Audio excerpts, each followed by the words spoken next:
Chapter 1 and front of book matter for D&D number 7, Warriors in Jesus' name.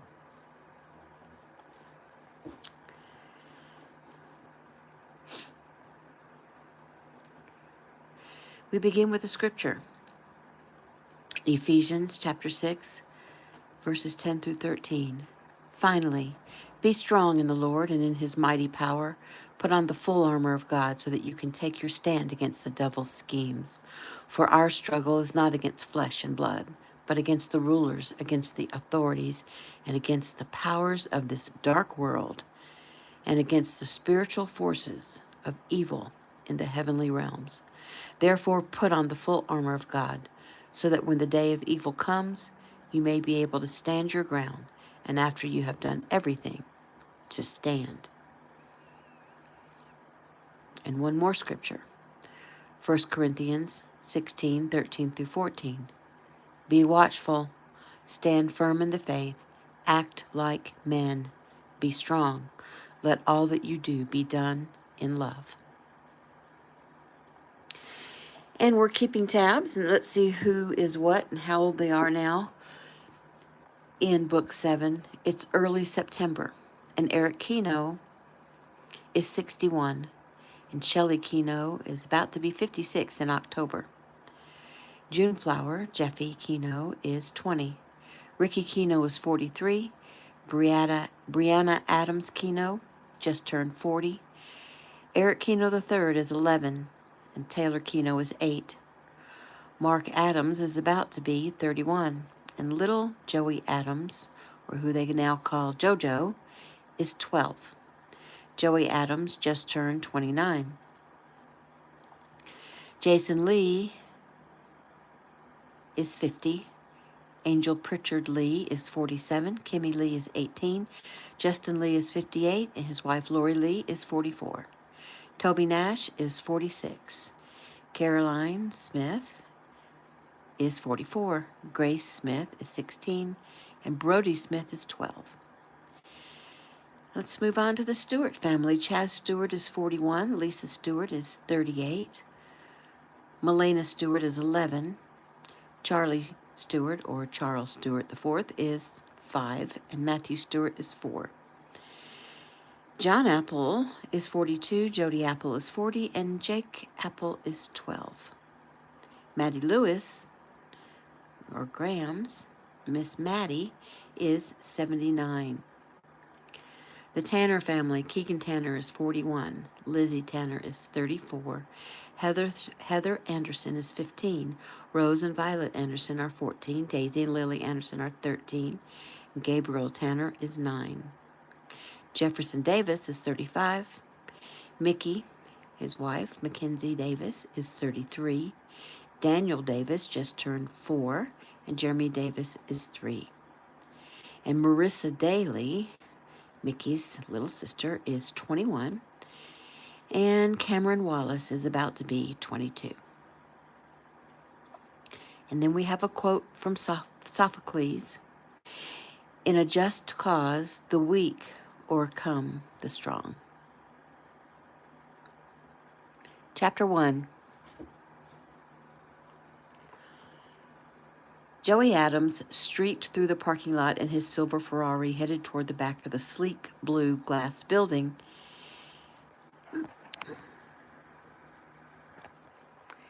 It wouldn't do for him to be late again, but darn it, he wasn't used to punching the clock. He was one of Ameritech Security's top agents, highly trained, highly skilled, highly deadly, and this week, highly bored. He'd been forced by his own aspirations to work a month of 8 to 5s in the accounting department of the company that he would one day run. He sighed heavily. An entire month. Thank goodness there was just one more week to go. Man, what he wouldn't give for a little action. A stakeout, a missing person, heck, even a bar fight. Yet he knew he had to know the inside workings of the company, and so he forced himself to exercise the patience that he'd been taught by his stepfather, Eric Keno, a man for which Joey had great respect. Besides, Joey wanted to make sure Jason Lee, the owner of Ameritech, never felt he'd made a mistake in choosing Joey as his successor. Yes, they were like family, and yes, Joey was a logical choice, but he knew Jason wouldn't turn his company, his pride and joy, over to just anyone, family or no. Besides, even though Joey had called the man who was now his boss Uncle Jason for the first 10 years he'd known him, they weren't really blood related. All that aside, it's Friday, Joey thought. Certainly he could offer some assistance to some ongoing cases over the weekend. He screeched to a halt as he swung toward his reserved space, stopping just inches from the shiny bumper of a dark blue Mercedes. He watched impatiently as the driver of the vehicle stepped out, closed the door, and pointed her remote at it. His eyebrows rose as he waited for her to look his direction so he could point out the reserved parking sign that hung on the wall in front of her car like a beacon. Yet, completely ignoring him, she pointed her little turned-up nose toward the building entrance, dropped the keys in her purse, adjusted her sunglasses, turned her back, and walked away. As annoyed as he was, Joey couldn't help but appreciate the view from his angle. She wore a black skirt, black heels, and a white silky blouse, and she wore it well. Shiny, black curls bounced around her shoulders as she walked toward the building's entrance, moving in rhythm to the bounce in her step. She seemed to be a woman on a mission. Pulling his eyes from the scenery, Joey searched for another parking space as he focused his mind on business. He found an empty spot several rows back and headed in. Once he made it to the third floor, where much of the company's internal workings took place, he forced a pleasant smile on his face and prepared himself mentally for the task at hand. "Good morning, Mr. Adams." Joey turned to smile at the pretty blonde who manned the front desk of accounting. "Hi, Dee Dee," he said as he tapped her desk with the palm of his hand. "And please, stop with the Mr. stuff. Call me Joey. You make me feel old." She giggled, and Joey tried not to roll his eyes. "Okay, Joey it is. So, Joey, I caught your movie last night." "Really? Which one?" he asked, feigning interest. "The one where Ricky Keno's accused of treason, and some friends and I vegged out at my sister's apartment. You were awesome." Joey sighed. "Yeah, well, thanks. Listen, I'd better... So some of us are getting together for drinks tonight on the Strip. You want to join us?" Not wanting to cause hurt feelings, he tried to ease his way into the turndown. His eyes sparkled at her. "Are you sure you're old enough to drink?" "I'm 22, she said indignantly. "And you're not that much older, are you? Why don't you join us?" "I'm 29, and I can't join you because it would be against company policy." "You mean since you're the boss and all? Heck, that wouldn't bother me." "I'm flattered, Dee Dee, but it would bother Mr. Lee, so sorry, no can do. You have a great time, though." He walked through toward the manager's office, smiling as he thought of how some of the agents thought the girl's name fit her, Double D. He reprimanded himself as he turned his mind back to business. "He's absolutely dreamy," Darla purred, joining Dee Dee as they watched Joey walk away. "He told me to call him by his first name." She heaved a sigh. "He's just too cute. Why in the world did he stop making movies and come to work here?" Darla shrugged. "I read that he really hated the Hollywood scene." "Yeah, well, lucky for us," Dee Dee giggled. "Too bad he wouldn't come out with us tonight, though. I bet he's a lot of fun with a few drinks under his belt." New scene. Bella turned over, groaning as she did. Her eyes fluttered open just enough to see the glowing numbers on the clock that sat on the expensive, antique walnut table by her bed. Gasping, she sat straight up, tossing off the satin sheets and thick brocade spread. Logan would be late to school. Mindless of the aches and pains, she stumbled out of bed and ran down the hall. Logan's door was open. Bella peered in. Her handsome, dark-haired, blue-eyed 11-year-old gathered his books and stuffed them into a backpack. Dressed in jeans and a t-shirt, he glanced up toward the doorway and spotted her. "Sorry, sweetie," Bella said softly. "I overslept." "It's okay, Mom. I'm up." "Well, at least let me fix you some breakfast. I think there's time," she said as she came toward him and tugged at a lock of hair that fell over his forehead. He smiled at her, but the smile didn't reach his eyes. "Mom, Bella smiled sweetly. "I'm okay, hun. Don't you worry about a thing. Everything's okay." She glanced down at her arms and saw the evidence spoke a different story. The bruises from the punishment doled out last night before were quite deep this time. The bruises from the punishment doled out the night before were quite deep this time, the color a dark purple. Turning, she headed down the hall. I'll just throw on some clothes and be right down. Logan watched her go and had to blink back the moisture that gathered in his eyes. How about some French toast? His mom called from her bedroom. That's quick. He drew a deep breath. Sounds great. I'll go on down. He felt as if a giant lead weight was anchored to his chest. He felt as if he were drowning or suffocating, and he wasn't sure just how much more he could take, or rather, how much more she could take. He headed toward the back stairway. In the kitchen, Logan set his book bag aside and pulled eggs from the fridge, and when glass crunched under his Nike, he quickly grabbed the broom and dustpan and swept up the remains of a crystal goblet. No need to remind his mom of what had transpired the night before. He disposed of the shards of glass and pulled some bread from the pantry. Here, let me do it, Bella said cheerfully as she rushed into the kitchen. My baby needs to just sit down and let his mama pamper him a bit. I'm not a baby, Mom. She moved over to kiss his cheek. Oh, I know, sweetheart, but humor me, okay? The older you get, the older I get. And believe me, this face can't afford to get any older. You're not old, Mom. You're pretty. Oh, thank you, baby. But I have eyes and a mirror. Besides, your father has pointed out many times that he's wrong. He's just being mean, Mom. You are pretty. Bella wrung her hands. Oh, honey, I'm sorry. I didn't mean to upset you. Mom, you didn't upset me. It's not you. You're not old, and you're not ugly, and you're not... He tried to remember the word his father had used last night. Pathetic. You're not pathetic. Tears welled in her eyes. Mom, I'm sorry. Don't cry. She sniffed and smiled. Oh, it's okay. Come on, let's don't start the day out with depressing thoughts, okay? Grab the syrup out of the cabinet. Logan did as she asked. While his mom chattered away and dipped bread into the egg mixture, he planted a smile on his face and did his best to hide the anger he felt. His mother was a pretty, really pretty lady. The guys at school said she was hot. He watched her as she cooked and tried to see what a man would see. She was slim, with long, straight, black hair that she kept up in a ponytail most of the time. She had blue eyes and a pretty smile. She had had him when she was only 19, just 8 years older than he was now. That was weird. They lived in a huge house, worth millions. He knew that from how many times his father bragged about it. The father had everything state-of-the-art, everything except a housekeeper. His mother was expected to keep the house spotless, which was what had started last night's fight.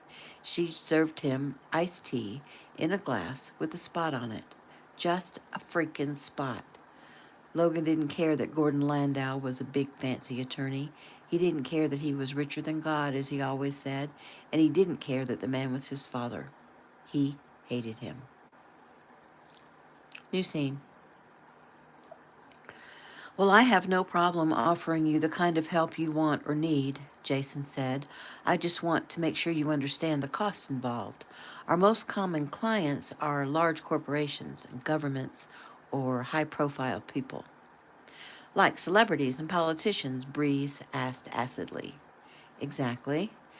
And what I mean by that is they have resources. Now, I can offer you a deal if I deem the case worthy of one. In other words, if we have an equalizer type situation, we can work with you. Mr. Lee, I assure you money is no problem. My sister and I received a giant inheritance plus insurance money from our parents' accident. We're rolling in dough, and I don't care what it costs. I want my sister safe.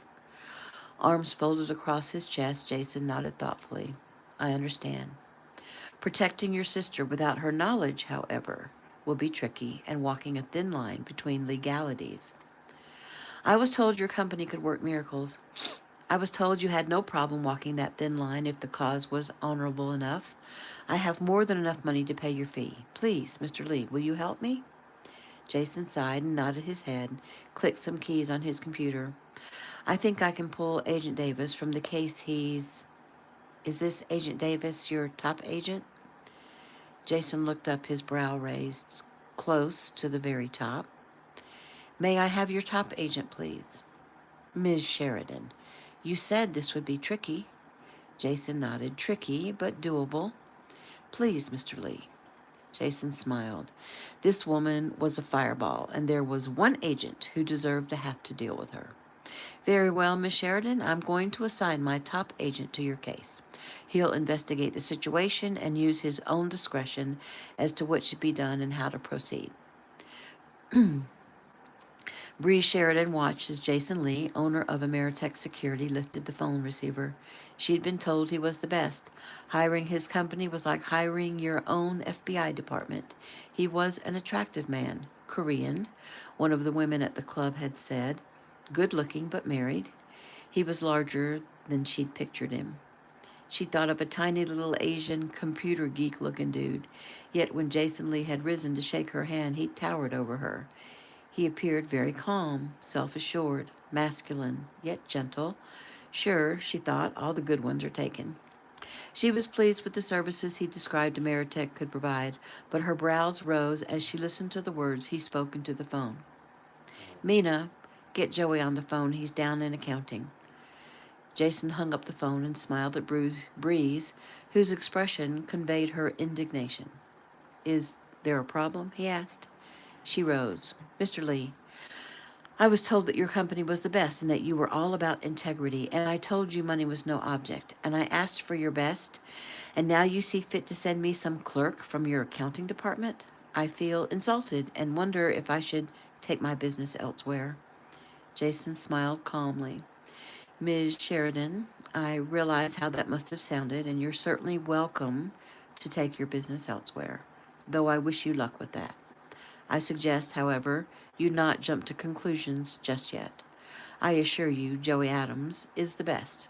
He was down in accounting, learning how this company runs, because one day, when I retire, he'll run it. Bree's face reddened. Oh, she gave a small shrug. Well, I guess I really put my foot in my mouth. Sorry that I misunderstood. It's not a problem, Jason said. Miscommunications happen all the time. The phone rang and Jason picked it up. Hey, Joe, how would you like a reprieve? That's what I thought. I'll need you up here to meet with a client ASAP. Replacing the receiver, Jason smiled at Breeze. He's on his way. May I offer you something to drink? Just some water would be fine. After handing her a half-sized bottle of cold water from his fridge, Jason sat behind his desk, his fingers steepled as they waited. Breeze offered a few more apologies for the misunderstanding, which Jason brushed aside. It wasn't long before Joey knocked and stepped through the door. Joey immediately recognized the woman as the one who'd taken his parking space. Trying not to make any snap judgments about her, he smiled and offered his hand. Jason made the introductions. Bree Sheridan, I'd like you to meet Agent Adams, my right-hand man. Miss Sheridan, Joey said, his voice softening at the confused look on her face. Is something wrong? No, I just thought you'd be older, and you look familiar. Actually, you look like the guy who fights in the Keno challenges with Ricky Keno. Actually, Ricky doesn't fight anymore, Joey said with a grin, but you got it right. That's me. Oh, well, that's impressive. Joey shook his head. It's not that big a deal because we're not really trying to kill each other. Well, except for that big guy 2 years ago. Jason laughed. Yeah, I think he had it in for you, Joe. Thank goodness he ran out of steam. But I thought Joey Adams you're an actor. I've seen your movies. What, all 3 of them? Joey laughed. It turned out acting wasn't my passion. This, he said as he swept his arms around the luxurious office, is. It seems Joey likes real danger instead of the fake movie kind, Jason explained. So what are we looking at? Joey asked.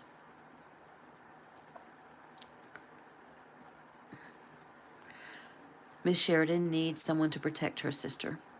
As in a bodyguard? Well, yes and no, Bree said quickly. Please let me explain. I believe my sister, Bella Landau, is being abused by her husband. She won't admit to it. I don't know why, pride or embarrassment. Anyway, she tries to hide it and covers fairly well, but I know her, Agent Adams. I see the fear in her eyes.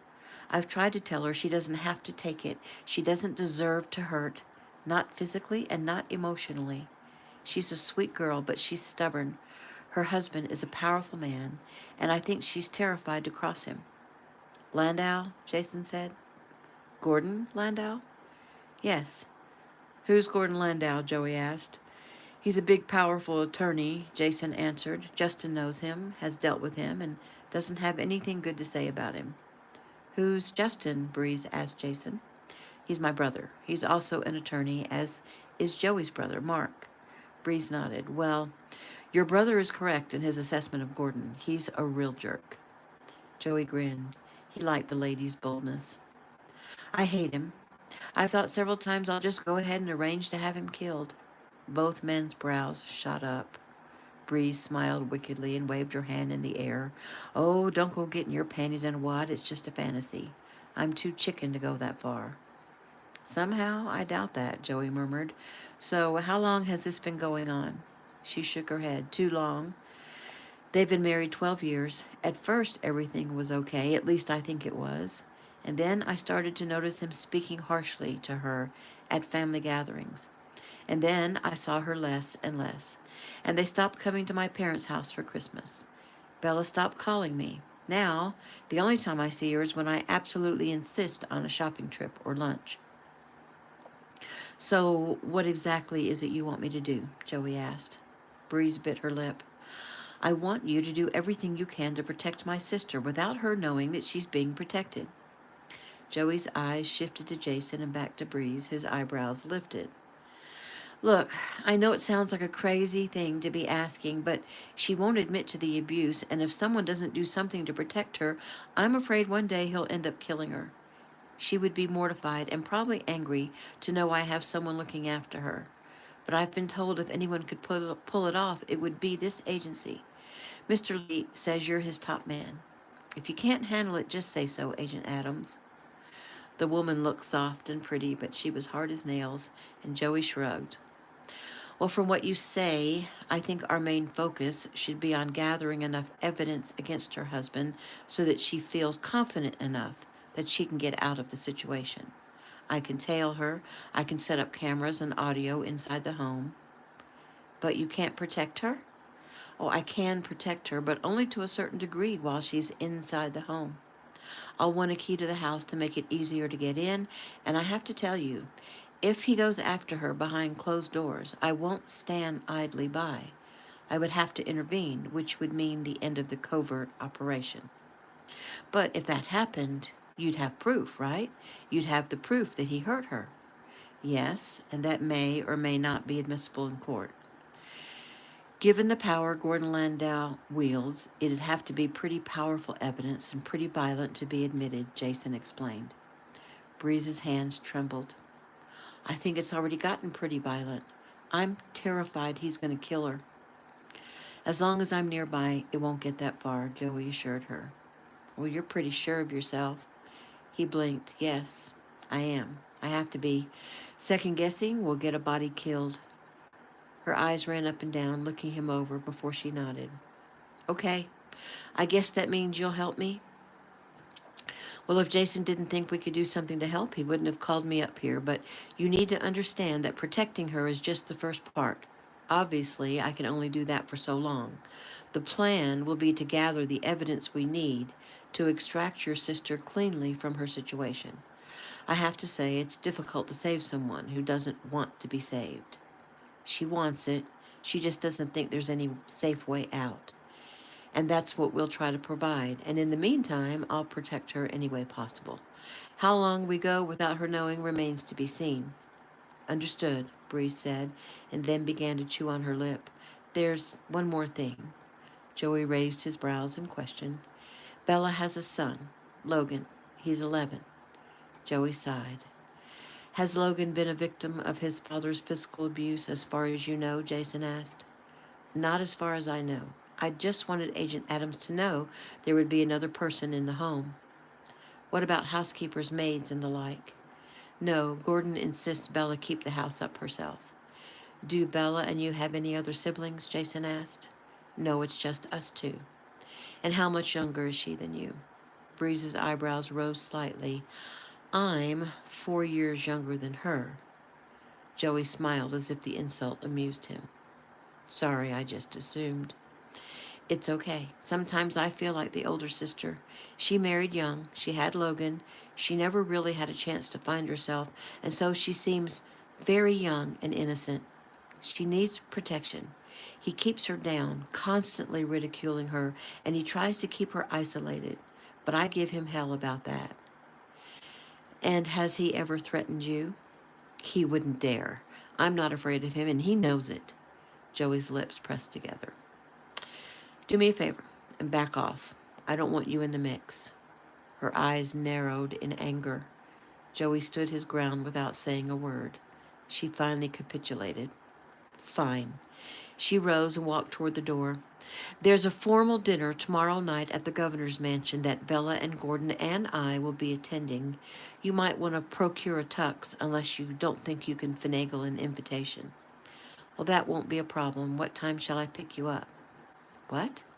We should go together. I've just decided. That's how I'll explain my presence in her life. I'm your new boyfriend.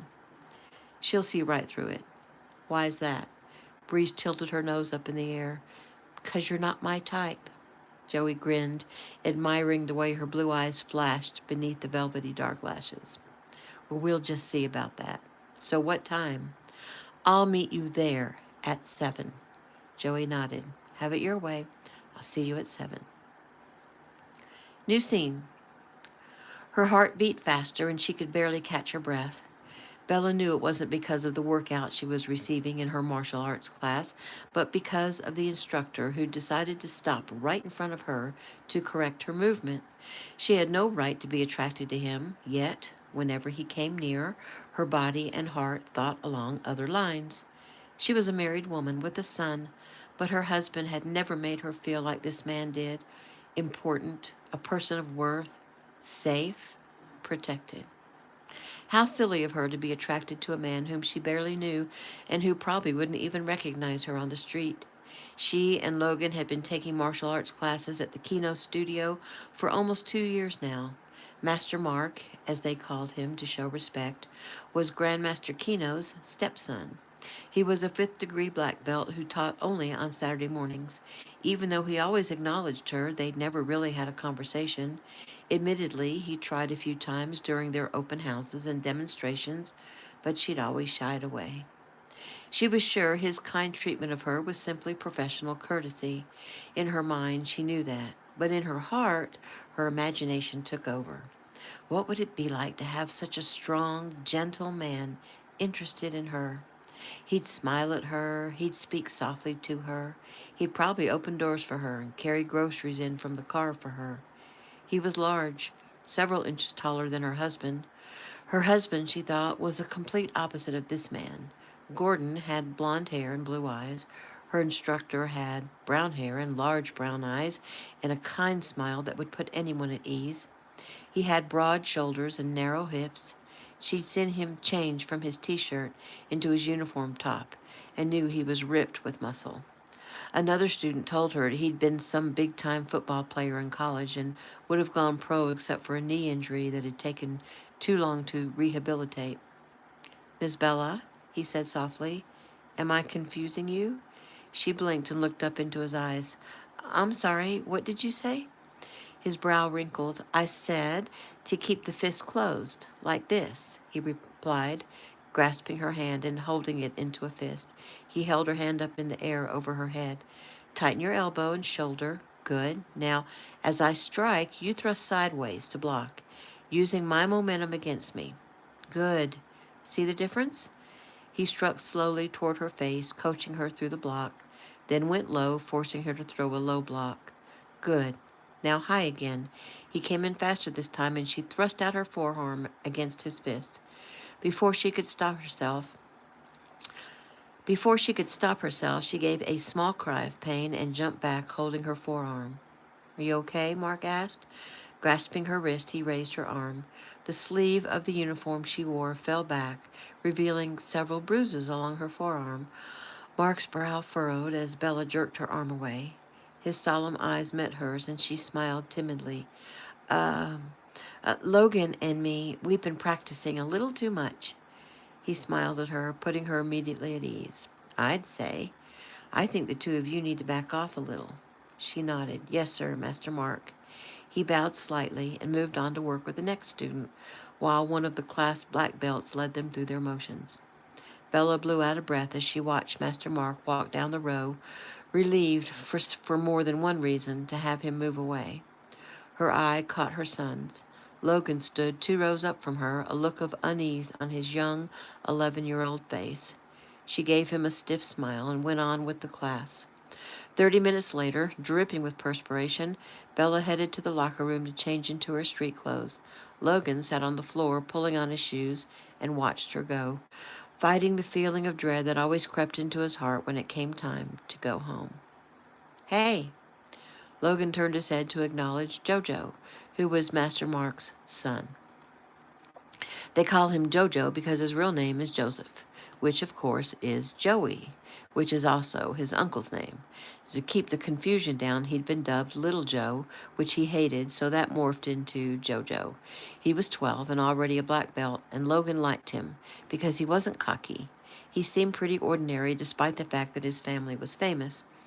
Logan didn't speak but nodded his head. That was some pretty good sparring you did today, Jojo said. Thanks. You excited about testing for your red belt next Saturday? Yeah, I guess. Jojo eased down beside him. So, we're having a belt party at my grandparents' house after the test. We're all going to play on the beach and sleep over and stuff. There's about 20 kids coming, but the girls can't spend the night. Anyway, I hope you can come. Logan's jaw clenched. His father didn't like him being away from home. Come where? His mom asked as she walked up. Hi, Mrs. Landau. We're having a belt party next Saturday. Can Logan come? Bella glanced down at her son, catching a brief glimpse of the hopeful look in his eyes before he was able to hide it. Of course he can come. It sounds like fun. Well, it's a spend the night party, Logan added. Bella frowned and wrung her hands. Oh, well, I'm not sure about the spending the night part, but he can come for the evening. What time?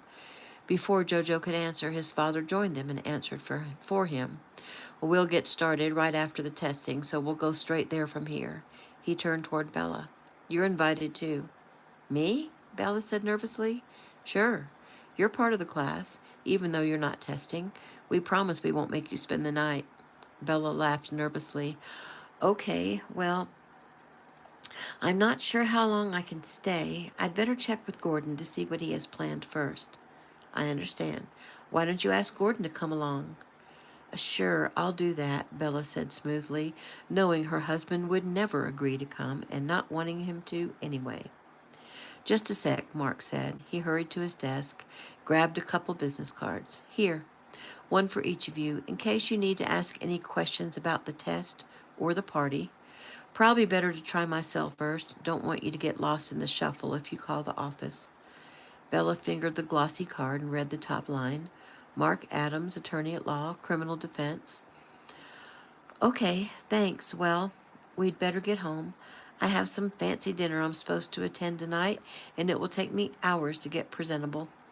Mark's eyes quickly moved over her, taking in the blue eyes fringed by dark lashes, the flawless complexion, the soft black hair. I doubt that, he said softly before he gave himself a mental shake. Well, have a great time, and call me if you need to about anything. He eyed Logan. Even if you just need to talk. Thanks, Bella said as her cell phone went off. Excuse me. Mark watched her glance at the number before she answered, her teeth biting down on her full lower lip. His gut involuntarily reacted to the sight. Hello? Oh. No, I'm not sure. No. Of course, I understand. Please, don't think another thing about it. I'll figure something out. Okay, and tell Bill to get well. Sighing, she ended the call. A problem? Mark asked, knowing it was none of his business, but not being able to help himself. She'd been his student for 2 years, and she'd made very little progress. She didn't seem to have it in her, She was the most gentle soul he'd ever met, and over the years he'd found himself thinking about her at odd times. There was just something about her that intrigued him more than the obvious, delicate beauty. He had to constantly remind himself that she was married. Bella put a hand to her forehead, almost in a panic. Logan was going to stay at a friend's house tonight, while Gordon and I intend an important dinner. She glanced at her son. Barrett's dad has the flu. I don't know what I'm going to do. Your father will not be happy about this. Mark could have sworn Logan's face turned 3 shades paler. It's okay, Mom. I'm old enough to stay home by myself. Oh, honey, I know you are, but you know how your father is so protective. When Logan didn't answer, Mark smiled at Bella. Why don't you let Logan come out with us? Jojo and my nephew, Eric, and I are going for a man's night out. You know, pizza and a movie and maybe some video games if there's time. Bella wrung her hands. Oh, I don't know. Please, Mrs. Landau, Jojo pled. Logan, Bella asked. That'd be great, Mom. I promised to have him home by midnight, and if you and Gordon are still out, we'll stick around until you get home. I don't want you to go to any trouble, Bella said. It won't be any trouble at all. We'll have a blast. Logan looked hopefully at his mom. Well, I guess it'll be all right.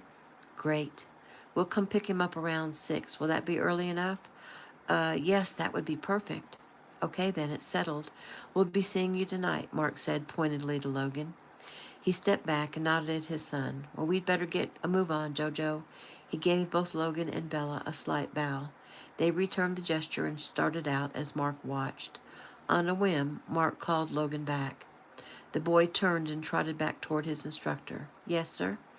Mark smiled at him. I just wanted to remind you to back off your mom. Perplexed, Logan's brow creased. Did Master Mark know about the beatings his mother had endured? Did he think that Logan himself had caused the damage? His heart began to pound in his chest, and he glanced over his shoulder at his mom, then fearfully back toward Master Mark, who strangely was smiling. You're training, Mark said. Your mom said the two of you have been training hard, sparring against each other. Sometimes young guys your age don't realize your own strength. Her arms are getting a little bruised. She probably wouldn't tell you that, but I thought you'd want to know. Oh, thank you, sir, Logan mumbled. Mark ruffled his hair. No problem. See you later. Yes, sir. See ya, Jojo added. Logan turned and hurried off. Jojo looked up at his father's concerned face. They were close, his father and him. Jojo had been born 9 months after his father's 18th birthday. His mother had died a few weeks later. He'd been raised by his dad with the help of his grandparents, and now, it seemed, they were more like best friends sometimes rather than father and son. You don't really think Logan is the one who put bruises on his mom's arm, do you? Mark sighed and smiled at his son. At 12 years of age, he was pretty astute about life. No, son, I don't. I was just feeling him out. The question is, what the heck am I going to do about it? Jojo smiled. Well, you'll think of something. You always do. Well, thanks for the vote of confidence. New scene. You've been in there long enough. Gordon slammed his hand against the locked door. Flinching, Bella flicked her big toe to let the water drain from the tub. I'm coming. You want to tell me why you locked the door?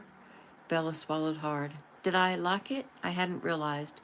Rising, she quickly wrapped a towel around her and unlocked the door.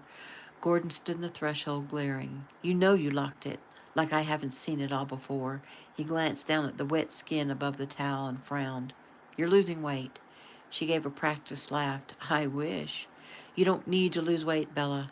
People will think you have an eating disorder. She didn't know how to respond, so she gave a smile and went to move past him, but he didn't move aside. Trying to keep the fear from her eyes, she peered up into his face. It was times like these, when she couldn't tell what his mood was, that was the hardest on her psyche. I need to get dressed, she said, her voice slightly shaking. Not yet. Bella turned to make sure the door to their bedroom was closed. We really don't have time for this, Gordon.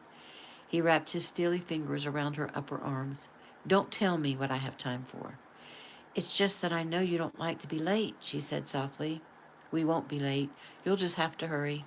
She nodded as an errant tear slid down her cheek. Why are you crying? Fury crossed his features. Stop it. You're such a little drama queen. You make me sick. Bella closed her eyes and pretended to be far away as he did what he wanted to do. And that is the end of chapter 1.